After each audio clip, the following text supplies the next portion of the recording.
Bonjour chers amis, bienvenue à If'al Entrepreneurship, l'émission web présentée par Artissimo qui réunit les acteurs du secteur des industries créatives. Qu'ils soient artistes entrepreneurs, opérateurs économiques, entrepreneurs culturels, institutionnels, publics, privés, nationaux ou internationaux. If'al Entrepreneurship a pour objectif de comprendre, promouvoir et développer un écosystème favorable à l'émergence d'une économie créative. Aujourd'hui, j'ai le plaisir d'accueillir Hicham Jama, artiste, musicien, cofondateur du studio Tahat et cadre dans une multinationale, et Adnan Ferjioui, producteur et animateur d'une émission radio très connue, Black and Blue, que tout le monde connaît.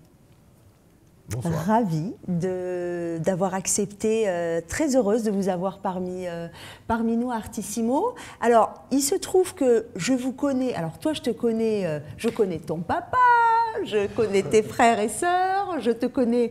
Est-ce que je peux me permettre de dire que ta fibre artistique a un peu, en tout cas, s'est développée à Artissimo. Un peu Artissimo, allez, on commence par la promo.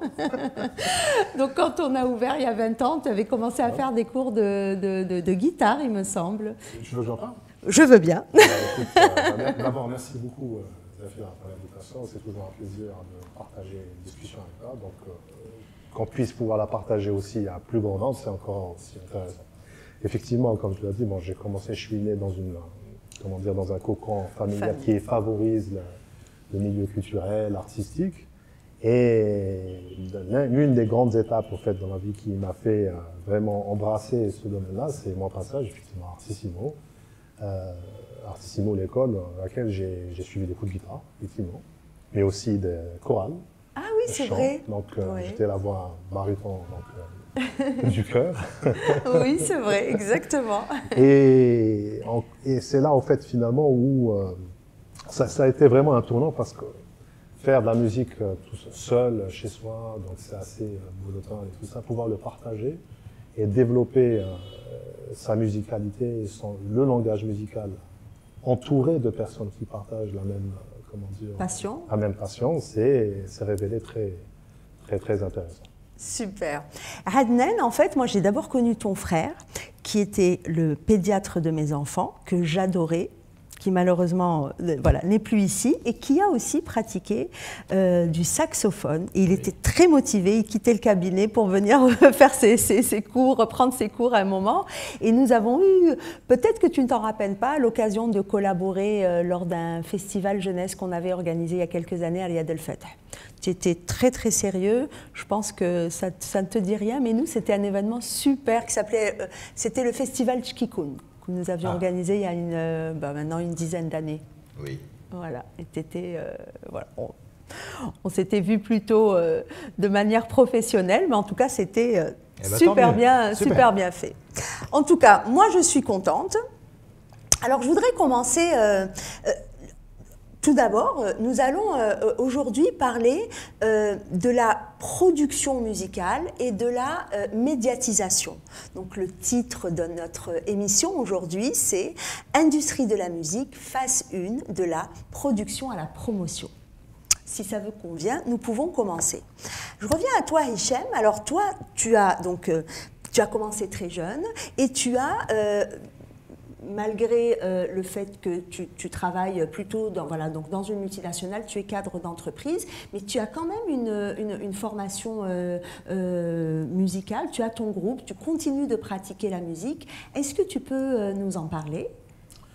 C'est vrai, en fait, je n'ai pas commencé très jeune. J'ai commencé, je pense, j'avais l'âge de 16-17 ans, donc il y a plus jeune, et ça reste relativement jeune. Ça reste jeune quand même. Ça reste jeune, et effectivement... c'est une passion qui est dévorante, qui est très chronophage. Donc on passe beaucoup de temps à essayer d'apprendre, à comprendre comment ça se passe, à essayer de choper des cours à droite et à gauche. C'est comme ça en général qu'on se forge, on va dire, une connaissance dans le domaine musical. Effectivement, j'ai eu des expériences auparavant dans des groupes qu'on avait formés avec des amis, même ici avec Artissimo, des personnes d'Artissimo, on avait des groupes. Oui. Et on faisait des petits concerts par-ci par-là, mais à un moment donné, effectivement, il y a un choix à faire. C'est-à-dire qu'aujourd'hui, il y a la notion de vivre son art et vivre de son art.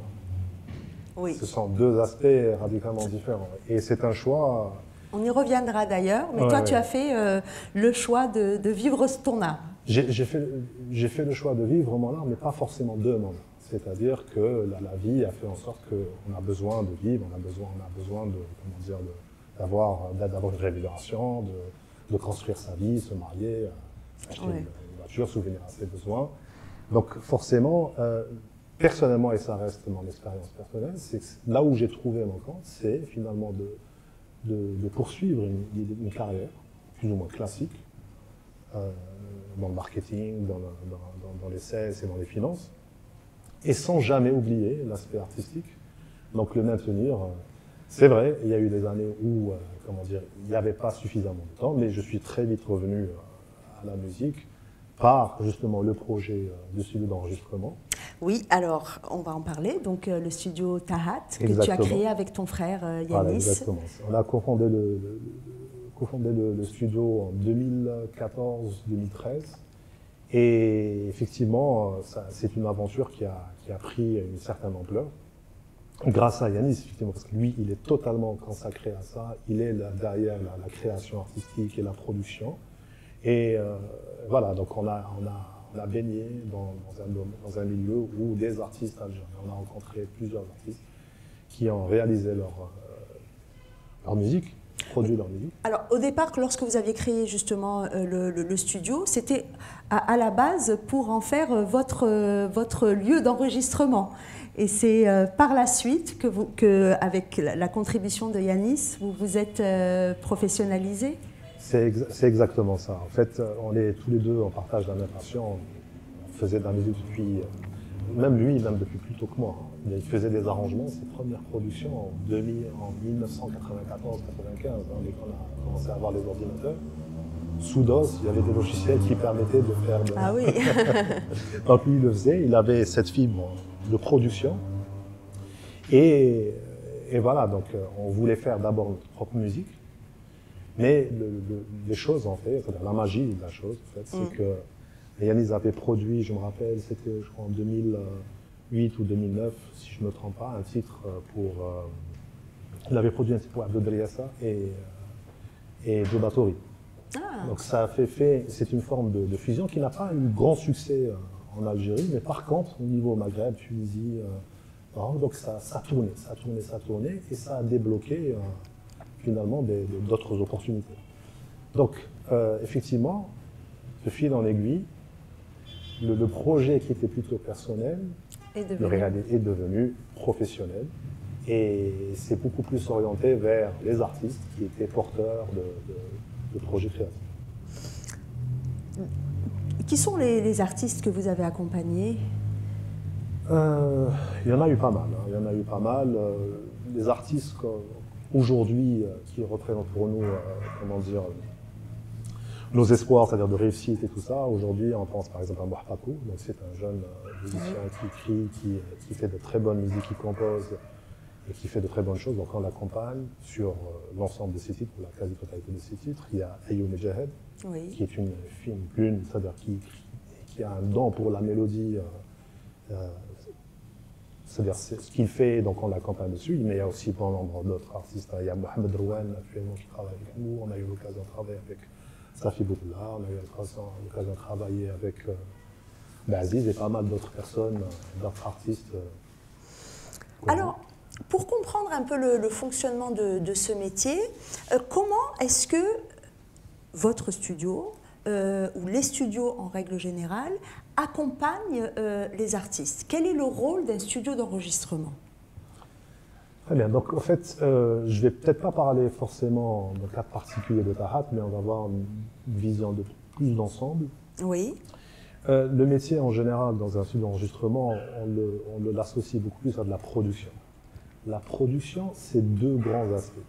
Premier aspect, c'est effectivement c'est le producteur classique, c'est le producteur qui va rassembler tous les moyens humains, matériaux pour pouvoir réaliser un projet. On va le produire. Il y a aussi le deuxième volet qui est la direction artistique. Et là, tout dépend de l'artiste que nous accompagnons, tout dépend du projet, et il y a une notion d'accompagnement artistique, une direction. soit l'artiste vient avec une direction déjà bien définie, bien cristallisée, soit il peut nous arriver d'orienter, de proposer aux artistes des chemins qui pourraient leur aller, auxquels eux-mêmes peut-être n'auraient pas cru auparavant. Auparavant, ok. Il y a des cas, par exemple, où vous avez des pépites, Ouais. des talents purs, qui viennent avec une voix exceptionnelle, qui viennent avec un talent de fou, hein, mais ils n'ont pas forcément la projection Oui. en tant qu'artiste, et c'est là où intervient finalement le producteur avec sa casquette de directeur artistique. D'accord. Est-ce qu'il y en a beaucoup des pépites? Des pépites, il y en a de plus en plus. Ouais. Grâce à l'avènement d'Internet et surtout le monde, la communication digitale, la démocratisation d'Internet, il y en a de plus en plus qui apparaissent. Les studios, Hichem parle des studios, c'est un studio, on va dire, classique. Il y a la démocratisation du matériel informatique a permis la création de home studios. Oui. C'est des studios, on va dire, low cost, mais des fois, il y a les softs qu'il faut, il y a des choses qui sont accessibles. Il y a de plus en plus d'artistes qui créent chez eux ou avec des amis et avant de passer dans un studio professionnel, ce qui permet justement à pas mal de pépites d'apparaître. D'apparaître et peut-être d'être repéré par des studios Exact. professionnels. Et avec l'avènement, grâce à Internet, ils n'ont plus besoin de télévision ou de radio ou de médias classiques pour se faire connaître. Pour se faire connaître. Oui. Donc, depuis un moment certain, c'est le web. On assiste à une transformation par rapport à ça, à la diffusion de... C'est en train de basculer. En fait, notre génération, c'est une génération charnière, c'est avant le numérique, avant le digital. Oui. Je parle pour l'Algérie. Hein. L'Algérie s'est connectée à la toile mondiale, je me rappelle, c'est début 95. Avant, c'était pour se faire connaître, c'était télévision, radio, presse écrite et affichage urbain. Oui, c'est vrai. Doucement, doucement, avec Internet, il y a des pratiques qui sont arrivées. Déjà le flyer.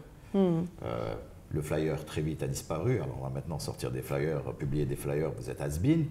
Depuis 95, bon, c'est vrai qu'il y a eu Internet, mais ce qu'on appelle aujourd'hui le digital est venu un peu plus tard. Le digital est arrivé chez nous. C'est un autre monde, c'est un monde parallèle. Les valeurs sont totalement différentes. Avant, on parlait de combien de disques tu as vendus. Oui, là c'est combien tu as de j'aime ou de followers.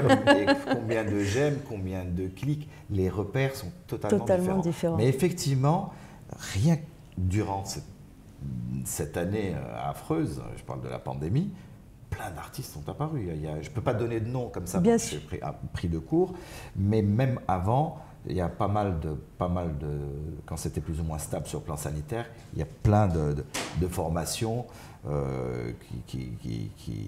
qui ont percé à travers le web avant de passer sur les médias classiques, quoi, lourds, quoi. Effectivement. Voilà. Et alors du coup justement, en prenant en considération cette digitalisation et cette autonomie des artistes pour se faire connaître à travers les réseaux sociaux notamment, comment est-ce qu'un studio comme le vôtre, donc Yanis et toi, vous avez travaillé sur votre modèle économique? Qu'est-ce qui fait qu'aujourd'hui vous fonctionnez et quelle a été votre stratégie par rapport à ça? De manière générale, hein, c'est-à-dire là, on est dans un domaine de production et de réalisation qui est très, particulier parce qu'il touche à l'art. Et touchant à l'art, donc il y a une multitude de possibilités. D'accord. Tahat Art en tant que studio ne déroge pas à la règle, mais d'une manière plus générale, les modèles économiques qu'on retrouve dans les studios d'enregistrement sont classiques. C'est-à-dire que vous avez le cas où des artistes viennent avec des financements. Des financements publics ou privés et viennent pour produire leurs morceaux. Donc c'est une prestation. Je loue mon studio, je paye l'arrangeur, je paye les musiciens qui vont venir enregistrer autour de nous. C'est une prestation qui existe aujourd'hui. Vous avez des cas aussi où le studio croit en l'artiste, et il y croit tellement qu'il va aller s'engager avec l'artiste et il va lui concevoir un produit artistique. C'est lui-même qui va aller générer ces moyens-là pour l'artiste. Et là, donc, c'est une prise de risque. C'est une prise de risque. Que le studio. C'est pour ça que c'est pas très fréquent, mais ça existe. Nous l'avons déjà fait. C'est-à-dire qu'on a déjà eu ces coups de cœur et on veut accompagner les jeunes artistes. D'accord. Donc forcément, au départ, on réfléchit à deux fois. C'est-à-dire qu'on pèse le pour et le contre et on réfléchit au retour sur investissement. Et le retour sur investissement se fait comment? Par un contrat qui nous lie avec l'artiste, par exemple, où l'artiste, s'il se produit, donc on perçoit, s'il ses morceaux, sa musique est diffusée sur les radios et télé, donc on perçoit aussi des choses, c'est-à-dire des éléments qui font que... Quand vous prenez en charge un artiste de cette manière, donc c'est vous, donc il y a un contrat, c'est vous qui effectuez l'enregistrement à lambda, j'imagine, et c'est vous qui assurez aussi la diffusion de sa musique dans les radios, ou c'est vraiment chaque cas est un cas et tout est une question de négociation? En fait, tout dépend, c'est-à-dire chaque artiste vient avec des forces, des faiblesses. Vous avez des artistes qui a déjà une notoriété, donc qui n'aura pas de mal à se faire diffuser à la radio, ou des artistes qui sont naissants. Ils vont avoir besoin d'un plus gros support, et là, on peut intervenir, contacter les personnes qui sont en charge de la programmation, et comment dire, asseoir finalement une diffusion pour l'artiste. Donc ça, tout est possible et imaginable. Et dans la plupart du temps, ça reste quand même des artistes qui viennent avec un projet ou c'est vraiment 50-50 Vous avez aujourd'hui, et là je reviens sur ce que tu disais, l'un, c'est qu'aujourd'hui on est en train de s'apercevoir qu'il y a de plus en plus d'artistes qui s'engagent de manière plus professionnelle. D'accord. Ils se donnent plus les moyens. Ils font un effort d'écriture, ils viennent avec une mélodie, avec une démarche professionnelle, c'est-à-dire ils viennent à l'heure, ils viennent avec leur équipement, ils viennent avec une détermination et surtout une vision. Donc ça, aujourd'hui, on commence à voir ça et c'est franchement beaucoup plus simple pour un studentement, pour un producteur de traiter avec les artistes. Mais il y a encore du chemin à faire, c'est absolument normal. Mais aujourd'hui, les artistes qui fonctionnent et qui font leur chemin sont les gens qui ont une démarche professionnelle. Ça veut dire qu'on est loin de l'album qui va être enregistré dans un studio durant une journée et puis voilà, on le passe, on le diffuse. Ça c'est, on peut considérer que c'est fini. Ils sont de plus en plus pointilleux. En fait, ils arrivent par mimétisme, ils voient ce qui se passe ailleurs dans le monde. Exactement. Oui. Donc ils ont déjà un modèle.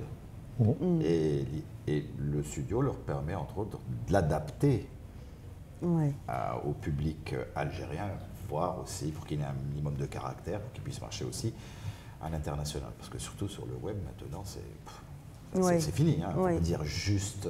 Non.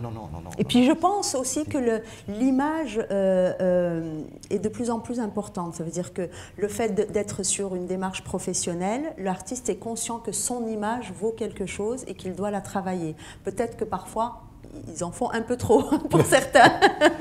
Non, mais ça reste... Il y a des fois où... Ça peut arriver, mais franchement, je préfère trop de professionnalisme ou trop d'effort dans ce point de là que pas du tout, ou pas assez. Et franchement, aujourd'hui, ce qu'on voit, c'est qu'il y a de plus en plus de personnes qui s'intéressent, qui font les investissements nécessaires. Je ne parle pas uniquement d'un point de vue financier, mais aussi d'un point de vue engagement, temps, travail, et qui reconnaissent aussi, vous savez, il y a pas si longtemps que ça, comme tu disais, on a fait là, c'est-à-dire qu'en allant en studio, on pensait pouvoir enregistrer un album, le sortir en 2 heures de temps. Et c'est arrivé. Hein. Il y a eu des histoires où pendant une nuit, un album a été enregistré. D'accord. Donc aujourd'hui, il y a une plus grande conscience de l'aspect de production, une plus grande conscience de tout ce que l'écosystème peut apporter, les musiciens, les différents publics, le secteur privé. Donc on va essayer finalement de travailler avec chacun des maillons pour finalement aboutir à quelque chose qui va répondre, enfin qui va ressembler à un produit, comment dire, artistique qui tienne la route. Qui tienne la route. Oui. Et puis donc, qui peut être Il n'y avait pas, si tu te rappelles, pardon, excuse-moi. Vas-y, je t'en prie. On était beaucoup plus sur des instruments numériques, on était beaucoup plus sur des boîtes à Il y a un rythme. retour à l'acoustique, Aujourd'hui, on a un effectivement. retour sur le vrai qui, franchement, une bouffée Ouais. d'oxygène. Oui, un retour à l'acoustique, retour aux instruments traditionnels, à notre propre culture. Les gens ont compris.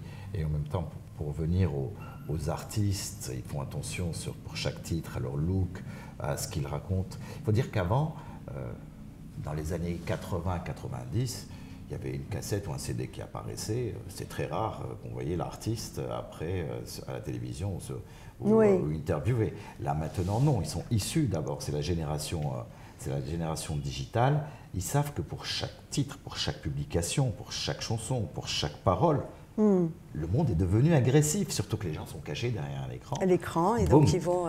Donc, ça clash. Ça clash énormément. Oui. Donc, ils ont intérêt à assurer chaque diffusion, chaque passage à la télé, chaque interview, comme j'ai dit encore, leur paraître, faire très attention. Des fois, les associations, là où ils tournent, avec qui ils tournent. Oui. Parfois même dans leur vie privée aussi. C'est intrusif, des fois, souvent, c'est pas forcément moral, mais le monde est devenu ainsi. C'est les nouvelles normes de moralité, quoi. Avant, pour moi, c'est agressif.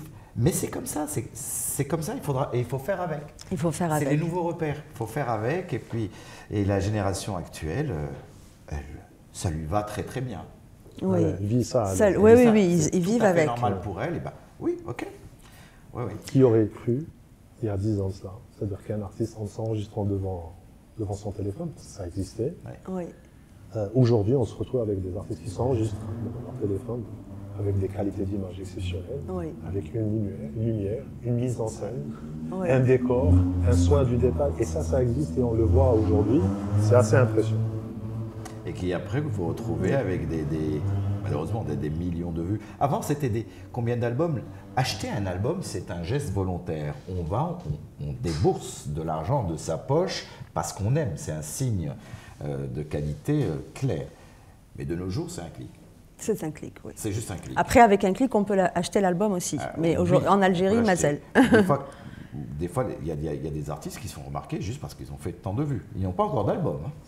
Oui, c'est vrai. L'acheter, c'est autre chose. Oui, c'est vrai. Il y a toute une... En fait, tout se fait sur l'amont, quoi. Des gens deviennent très célèbres, très connus, très demandés, avant même d'être passé chez Tahat ou un studio, avant d'être passé dans l'écriture, les arrangements, parce que c'est de la grosse machine. C'est pas entrer en studio, on ne voit plus le jour quand on travaille sérieusement. Puis, boum. Ils sont déjà célèbres avant même d'avoir commencé. C'est fou. Oui. Bon, voilà. C'est vrai, c'est autre chose. Alors, justement, est-ce que vous considérez aujourd'hui que Tahat a une identité propre? C'est-à-dire, pourquoi est-ce qu'on va choisir d'aller vers Tahat plutôt qu'un autre? Qu'est-ce qui a fait qu'à un moment, vous vous êtes positionné et quel est votre positionnement, justement? C'est une très bonne question. Au moins une. Comment ne pas paraître prétentieux en répondant à ça? À la limite, comment est-ce qu'on peut choisir tel studio au lieu d'un autre? Je vais te dire, il y a un lien avec ce que tu disais, justement. Effectivement, non, mais Tahat s'est fait, c'est pas du jour au lendemain, mais c'est à force de production. Donc effectivement, il y a un cachet qui s'installe, donc il y a des cachets, il y a un son particulier qui revient chez Tahat, il y a d'autres sons qui sont tout aussi particuliers qui viennent d'autres studios d'enregistrement. Après, c'est à la sensibilité de l'artiste, s'il a par exemple envie, on donne un exemple particulier pour Tahat, s'il a envie par exemple d'aller vers une musique qui soit acoustique, c'est-à-dire enregistrer avec de véritables instruments, avec une approche riche rythmiquement qui va exploiter la musique algérienne, qui va rajouter une touche de guitare électrique ou de choses un peu plus modernes, forcément, c'est-à-dire Tahat fait partie des choix, des choix qu'on pouvait avoir. Okay. Mais il y a d'autres studios qui ont par exemple d'autres capacités, peut-être de plus grandes capacités en termes d'espace, donc ils sont capables d'accueillir un plus grand nombre de musiciens, un orchestre, Et là, du coup, forcément, l'artiste, en fonction de ce qu'il a envie, ce qu'il entrevoit dans son projet artistique, va plutôt se diriger vers ce type de studio. Donc, il y a une multitude d'offres, ce qui est très bien, ce qui est excellent, et qui finalement va offrir une variété de productions musicales et qui est vraiment bénéfique pour nous. Il n'y a rien qu'à écouter la radio algérienne actuellement. Quand on écoute la musique d'artistes algériens qui produisent en Algérie, vous avez une variété exceptionnelle. En tout cas, grandissante, oui. Et, enfin, exceptionnelle. Pourquoi je dis exceptionnelle? Parce qu'il y a une évolution qui est, comment dire, très positive depuis plusieurs années. Oui, c'est vrai ça. C'est de plus en plus riche en qualité de son, qualité de mixage, en qualité d'arrangement. Le panel, enfin oui, ou la palette, c'est énormément enrichi. Et c'est très fin, des fois c'est très bien fait. On se dit, waouh, il y a 20 ans, on était loin de ça, mais les gens ont développé leur oreille et savent travailler. Et effectivement, il y a Tahat est plus dans l'acoustique, certaines. Enfin, chaque studio a ses épaules. A sa spécificité. Voilà. D'autres est connu. Je veux faire par exemple, une chanson enregistrée chez Tahat. Je veux faire une version électro. Peut-être qu'il apprendra la même chanson pour la faire ailleurs. Parce que c'est pas dans leur c'est pas dans les gènes de ce studio-là, dans leur ADN. Mais peut-être parce que dans l'autre studio, il y a un arrangeur particulier. Et comme ça se fait ailleurs. Hein, oui. À un moment donné, on se spécialise. Voilà. Oui. On va pour un remix, il y a un tel dans tel studio. Voilà, il y a une sensibilité. Tu pourras le faire. Alors toi, donc homme de radio depuis 25 ans. Tu les fais pas. Seulement féru de jazz. Oui, ça c'est vrai. Donc tu produis, animes et bien plus. Tu as produit et animé pendant 25 ans d'émissions Black and Blue, donc que tout le monde connaît. Aujourd'hui, tu as ton propre compte, donc tu continues de produire, de réaliser et d'animer cette émission sur le digital. Donc tu as, tu as pas amorcé, mais tu as bien... Je tâtonne.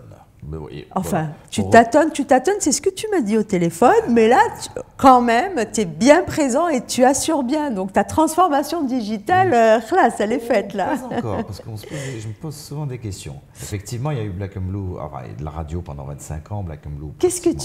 Pourquoi le jazz d'abord? Le jazz...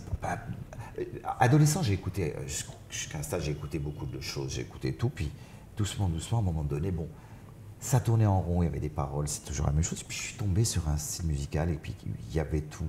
Et le fait qu'il n'y ait pas de paroles, je faisais mes paroles, à moi, j'avais mes images qui défilaient. Personne ne me guidait dans mon trip, dans mon délire.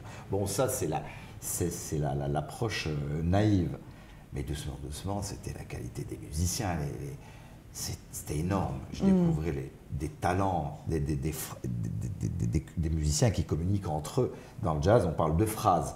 Pas rien que dans le jazz. Il y a des phrases. Ils communiquent entre eux à travers leurs instruments. Et voir comment ça marche, comment ça prend. Et en plus, dans le jazz, quand ils communiquent entre eux, on sent qu'il y a de l'écoute, du respect, de l'échange, de la communication. Et c'est ces valeurs-là qui ont fait en sorte que je m'intéresse de plus en plus au jazz.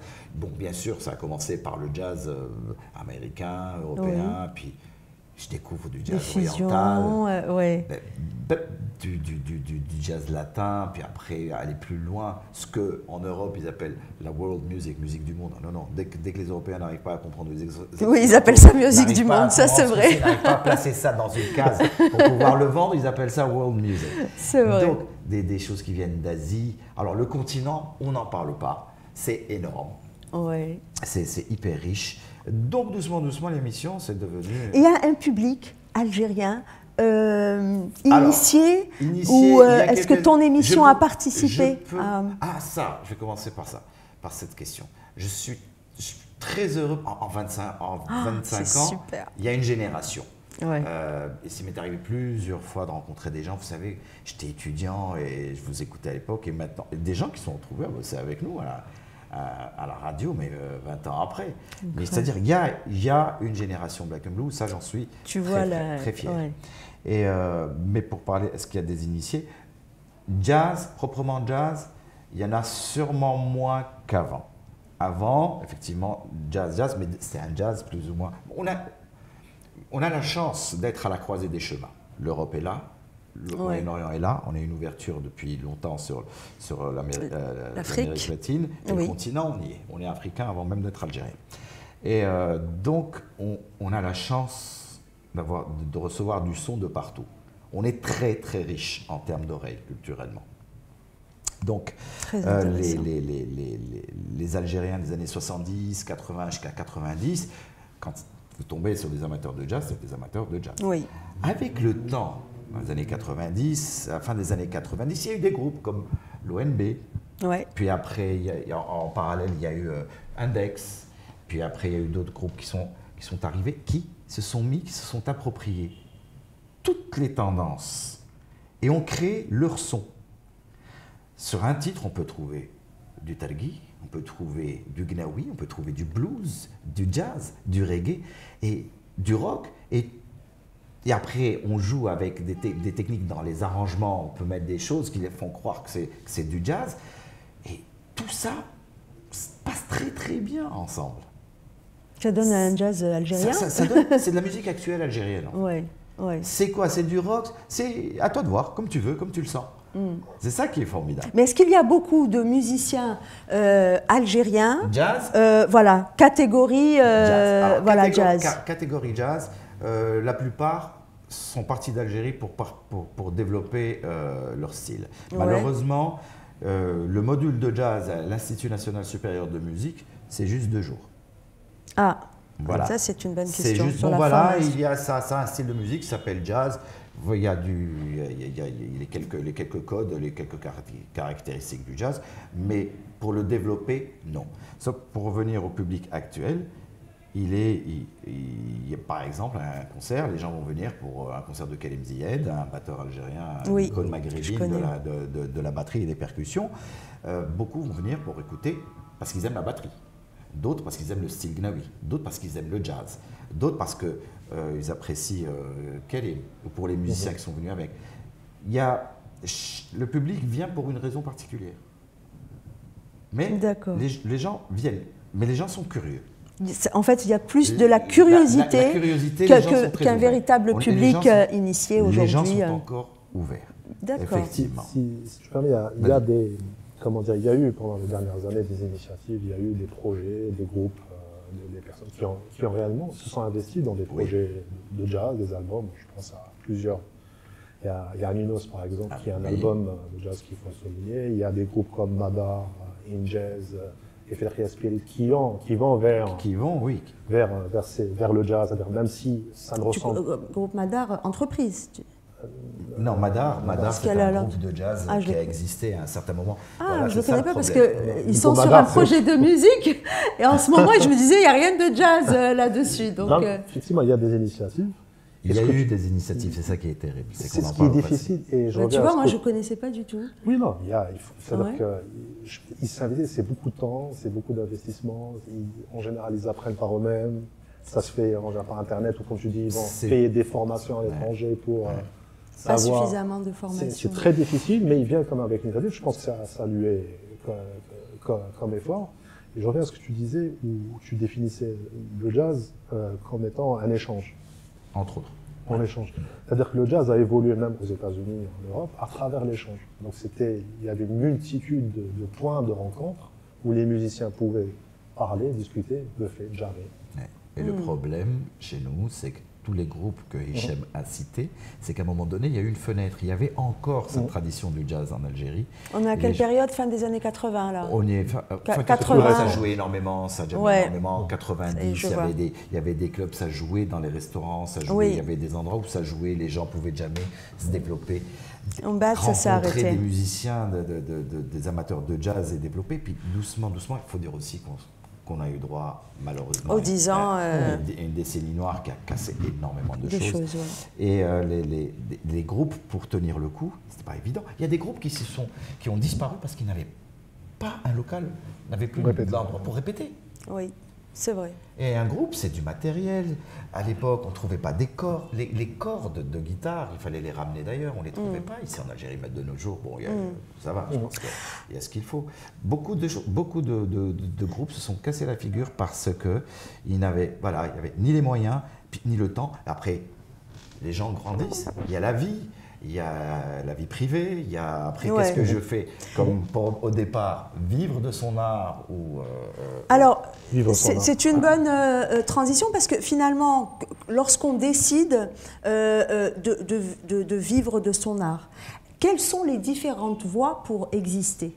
C'est-à-dire, est-ce que, aujourd'hui, par exemple, il y a pas mal de musiciens qui vont faire les mariages pour arrondir les fins de mois, ou bien que finalement, c'est leur premier métier, puis qu'en parallèle, ils vont faire leur album, leur création. Est-ce qu'il y a différentes voies qui permettent, en tout cas, de rester un professionnel de la musique aujourd'hui ? Bon, est-ce qu'on peut vivre de son art ? Définitivement, oui.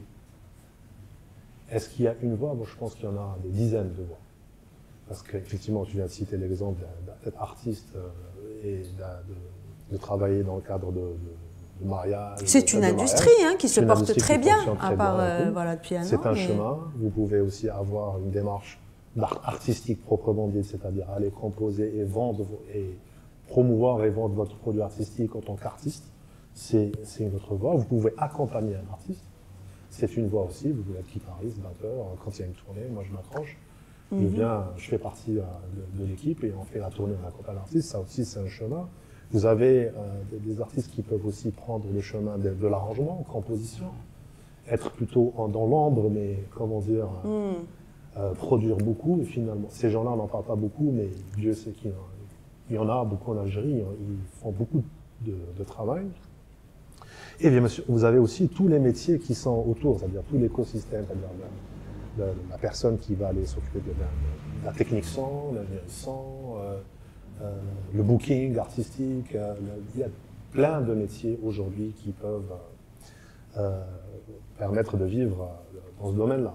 Après, quand on se lance, moi, mon choix a été d'avoir une carrière plutôt classique et de garder cette passion pour la musique.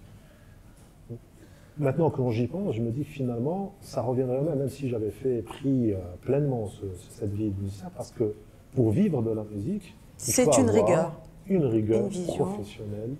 Et ce n'est pas deux mots, c'est deux mots qui vont très bien ensemble. C'est-à-dire il faut du sérieux, il faut de l'investissement, il faut penser au retour sur investissement, il faut respecter les délais. C'est une entreprise. C'est une entreprise. C'est une entreprise. C'est une entreprise. Il joue. Ouais. Non, il joue pas. Il joue pour vous, il joue. Mais lui, il travaille. Derrière, oui. Vous avez des artistes. Exactement. Et pour revenir un peu, parce que l'Algérie, on est en train de voir un milieu musical qui est en train d'éclore, mais il est en train d'éclore dans un contextuel plus globalisé, en pleine transformation. C'est tout le modèle qui est en train de changer, c'est-à-dire par le digital. Avant, on gagnait de l'argent en vendant des CD. Aujourd'hui, c'est plus tout à fait le cas. Aujourd'hui, le CD, ça a plus valeur de carte de visite. Plutôt que, c'est-à-dire, c'est un moyen de vous faire connaître et d'espérer que les gens vont venir à vos concerts. Donc, il y a tout un chamboulement dans le monde dans lequel on est en plein dedans. Et je pense que c'est aussi l'opportunité pour la culture, la musique en Algérie, c'est finalement de reprendre dans un nouveau monde et être en parallèle avec quelque part cette transformation et non pas revenir en arrière. En arrière, oui. Profiter de cette transformation pour inventer un modèle. Est-ce que du fait que l'on soit, que notre écosystème ait cette spécificité, parce qu'il y a quand même un écosystème qui doit se développer, mais est-ce que on pourrait imaginer que l'Algérie crée son propre écosystème, crée son propre modèle? Qu'est-ce qu'on doit prendre? Qu'est-ce qu'on ne doit pas prendre des pays développés? Non, en fait, effectivement, on a la chance de voir ce qui se passe ailleurs. Oui. On a la chance de pouvoir éviter certaines heures qui sont en train d'être faites par ailleurs, et en même temps de démarrer une nouvelle aventure. Donc c'est une opportunité. L'écosystème en lui-même, il est existant, c'est clair. Il y a aujourd'hui, l'écosystème c'est quoi? C'est l'artiste, c'est le public, c'est le secteur privé, le secteur public. Le secteur public, et il est là. C'est-à-dire, qu'est-ce qui manquerait aujourd'hui? Ce serait probablement des liens, Oui, des ponts entre ces différents... oui. Chacun est en Et pour que ça puisse finalement indépendant, oui. Évoluer positivement, il faudrait que chaque acteur de cet écosystème prenne conscience de son rôle dans le milieu culturel en Algérie, dans l'écosystème.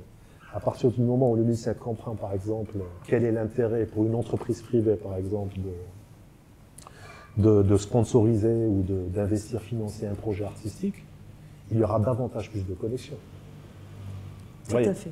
L'entreprise, on a tendance à penser que oui, bon, l'entreprise n'a pas pour rôle d'aller donner de l'argent et distribuer de l'argent à des artistes pour le simple plaisir ou l'amour de l'art. C'est-à-dire que l'entreprise, elle attend un retour sur investissement. Mais il y a des entreprises qui comprennent qu'à travers des artistes, ils peuvent toucher des publics différents, nouveaux, qui vont leur ouvrir des portes à de nouveaux marchés, de nouveaux clients, de nouveaux consommateurs.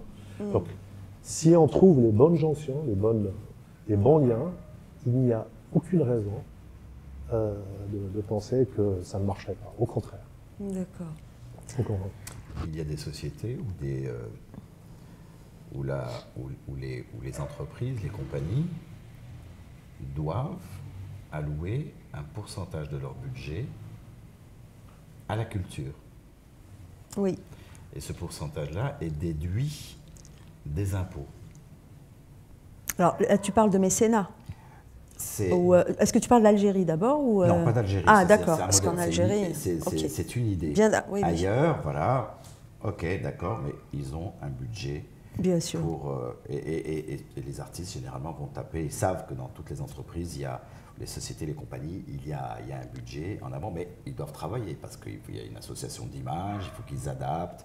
On ne va pas voir un opérateur téléphonique comme une marque de pâtes. Oui, bien entendu. Voilà. Mais ça c'est une... Ça, je pense, je ne sais pas si ça existait à un moment chez nous, ça a disparu. Je sais qu'à un moment donné, pour le sponsoring aussi, c'était limité. À un moment donné, c'était limité à une certaine somme parce que il y a peut-être certains on a trop abusé pour ne pas payer d'impôts, et puis il y a la loi sur le mécénat, mais qui n'a pas vraiment été appliquée. Cela dit, on va revenir aux entreprises, parce que les entreprises, en dehors du soutien à la création, quand même sollicitent pour leurs propres besoins les musiciens, les studios, pour justement personnaliser les musiques, de leur publicité, etc. On y reviendra, mais donc... Le produit se finit, s'enregistre au niveau du studio. Comment est-ce que la communication, la promotion de cet album se fait en général? Est-ce que tu peux nous en dire, toi qui travailles à la radio, enfin qui a longtemps exercé à la radio, quelles sont les pratiques de promotion? Alors, soit c'est l'artiste qui décide de promouvoir sa